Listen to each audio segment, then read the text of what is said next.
میری بات آپ سمجھنے کی، پہلے نبی کو جانو یہ نبی ہے کون، اس نبی کی معرفت حاصل کرو، تبھی محبت رسول پیدا ہوگی، تبھی عشق رسول پیدا ہوگا۔ حضور کیا ہیں، حضور کی شان کیا ہے، حضور کو کبھی آپ نے جانا؟ آپ تو یہی سمجھ رہے ہیں کہ وہ بازار میں گھومتے ہیں، ہماری طرح انسان ہے، وہ کھانے سے پہلے نمک چکھتے ہیں، ہماری طرح انسان ہے۔ لیکن آئیے میں آپ کے سامنے ایک حدیث پاک کی تشریح پیش کروں تاکہ پتہ چلے حضور ہے کون۔ پہلے ان کو جانو وہ کون ہے، ان کو جانو گے تو مانو گے نا۔ عشق رسول یوں ہی تھوڑی دل میں پیدا ہوگا، ہر ایک کا عشق دل میں پیدا تھوڑی ہوتا ہے۔ عشق پیدا ہونے کے لیے کچھ چیزیں ہوتی ہے، حسن، علم، طاقت، اخلاق، یہ چیزیں ہوتی ہے، تب کہیں جا کر کسی کے لیے عشق پیدا ہوتا ہے۔ ان سب چیزوں کی تشریح نہیں ہو سکتی، لیکن آؤ اپنے نبی کو جانو، اپنے نبی کیسے ہیں۔ وہ حدیث پاک حضور علیہ السلام اعلان نبوت سے پہلے غار حرا میں بیٹھا کرتے تھے، اللہ کی عبادت کرتے تھے۔ لوگ لات و حبل کو پوچھتے تھے، حضور اللہ کی عبادت کے لیے حرا میں بیٹھتے تھے۔ ایک دن جبریل آئے۔ یہ جبریل کون ہے؟ جبریل علیہ السلام کو جانتے ہو کون ہے؟ یہ سارے فرشتوں کا سردار ہے۔ جبریل جس کو کہتے ہیں یہ سارے فرشتوں کا سردار ہے۔ اور اس جبریل کی طاقت کتنی ہے، قوت کتنی ہے؟ جبریل جب اپنا ایک پر پھیلاتا ہے تو جبریل کا ایک پر مشرق سے لے کے مغرب تک پوری دنیا کو ڈھانپ لیتا ہے۔ اتنا بڑا جبریل کا ایک پر ہے، اور جبریل کے اس طرح 70,000 پر ہیں۔ جبریل کی پرواز کا عالم یہ ہے کہ جبریل پلک کے جھپکتے سدرا سے زمین پہ آتے ہیں اور زمین سے سدرا پہ جاتے ہیں۔ یہ جبریل کی طاقت ہے۔ جبریل زمین کو اپنے پر پہ اٹھا کے یوں پلٹ دیتے ہیں، قوم لوط کو پلٹا۔ یہ جبریل کی شان ہے۔ کون جبریل؟ فرشتہ، جبریل فرشتہ۔ اور جبریل کا ایک مقتدی ہے جس کا نام ہے اسرائیل، اسی کو کہتے ہیں ملک الموت۔ وہ ہر انسان کے گھر میں آتا ہے، اور جس کو دکھ جاتا ہے پھر دوبارہ انسان کسی کو نہیں دیکھتا۔ جبریل کی پرواز سے ہمیشہ کے لیے محروم ہو جاتا ہے کہ جبریل اور اسرائیل کی طاقت اتنی ہے کہ زمین پہ انگلی رکھتا ہے تو انسان مر جاتا ہے۔ کون؟ جبریل اسرائیل ہے۔ اسرائیل کون؟ زمین کو اپنے پردی اٹھا کے یوں پلٹی کی یہ طاقت قوم لوط جو مقتدا سید الملائکہ کی شان ہے۔ اس جبریل کی طاقت کا عالم کیا ہوگا؟ جبریل فرشتہ، اور جبریل کا ایک مقتدی ہے جس کا نام ہے اسرائیل، اسی کو کہتے ہیں ملک الموت۔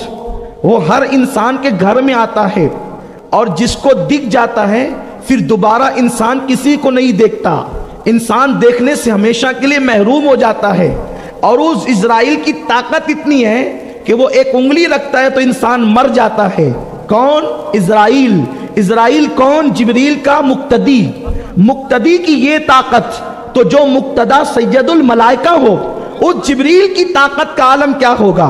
اب جبریل پہلی مرتبہ اپنی اصل شکل میں حرا کی وادی میں، حرا کے غار میں قدم رکھتا ہے، اور حضور علیہ السلام پر پہلی آیت لے کر آتا ہے اور کہتا ہے اقرا، پڑھیے۔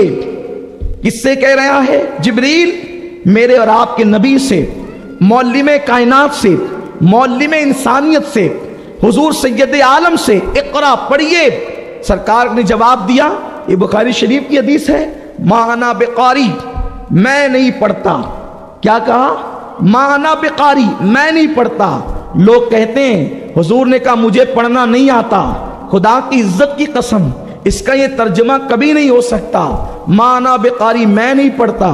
پھر جبریل نے دوسری بار کہا اقرا، پڑھیے۔ آپ نے فرمایا ما انا بقاری، میں نہیں پڑھتا۔ پھر جبریل نے تیسری بار کہا اقرا، پڑھیے۔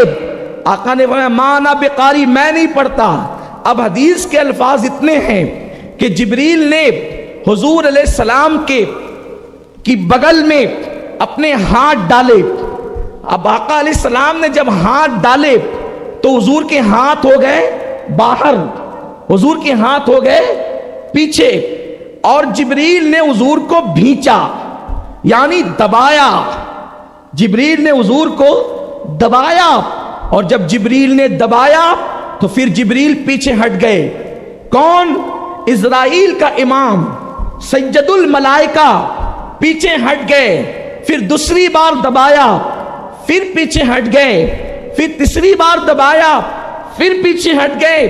اور پھر کا اقرا باسم ربک الذی خلق پڑھیے, اپنے رب کے نام سے حضور نے پڑھا. اب حضور کو جانیے حضور کیا ہیں. جس نبی کا میلاد منایا, جس کے عشق و محبت کی بات کرنے بیٹھے, پہلے ان کو جانیے وہ ہیں کون, ان کی شان کیا ہے. سب سے بڑا فرشتہ, فرشتوں کا سردار حضور کی بارگاہ میں آ کر حضور کو دباتا ہے.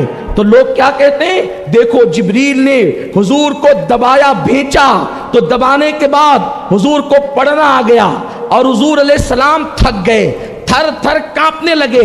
ہم کہتے ہیں یہ قصہ نہ بناؤ, یہ جھوٹ ہے. حضرت علامہ مفتی محدث علی سہارنپوری رحمت اللہ تعالی علیہ اپنی شرح میں بخاری شریف کی حدیث کی تشریح کرتے ہوئے فرماتے ہیں کہ جبریل نے جب حضور کو دبایا تو دبانے کے بعد حضور علیہ السلام کو دباتے ہوئے جبریل پسینے پسینے ہو گئے اور جبریل تھک گئے. حضور کو دبانے کے بعد وہ دبا نہیں سکے. اچھا, حضور علیہ السلام کو کے بغل میں انہوں نے ہاتھ ڈالی تھی, اگر حضور کے ہاتھوں سمیت دباتے تو ہاتھوں کی طاقت سے دبانے والا پہلے ہی جو ہے وہ معذور ہو جاتا ہے. لیکن جبریل جانتے ہیں یہ اور ہے میں اور ہوں, اس لیے ہاتھ باہر کر کے کسی کو دبانا آسان ہوتا ہے.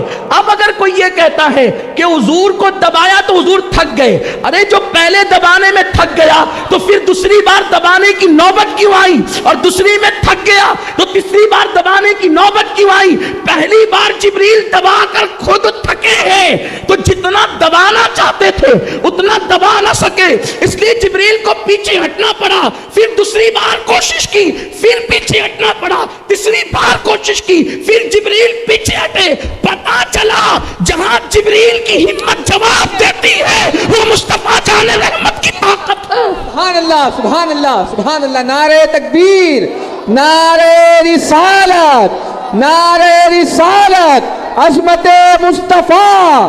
سبحان اللہ, سبحان اللہ. ایسا اپنا نبی ہے. تو بات کیا ہوتی ہے, جب آدمی عاجز آ جاتا ہے نا, جب آدمی عاجز ہے, میں کہتا ہوں ابھی صاحب اٹھو یہاں سے, یہاں بیٹھو. بولے نہیں میں نہیں بیٹھتا. اب صاحب یہاں سے اٹھو یہاں بیٹھو. نہیں میں نہیں آتا. اللہ کا واسطہ ہے صاحب ادھر آ جاؤ. یہ کیا ہے نا, اللہ کا واسطہ, یہ عاجزی ہے. میرے کہنے پہ نہیں آتا, اللہ کا واسطہ دے رہا ہوں, اب تو آ جا قربان. اب اس آیت کی یوں اس کی عکاسی ہو رہی ہے. اقرا پڑھیے, میں نہیں پڑھتا. اور جبریل تو غلام ہے, تیرے کہنے پہ تھوڑی پڑھوں گا. حضور پڑھیے, میں نہیں پڑھتا. پھر اقرا بسم ربک الذی, حضور میرے کہنے پر نہیں, اپنے اللہ کے نام سے تو پڑھیے. یہ اپنے نبی کی شان ہے. دیکھا جس کی طاقت کے سامنے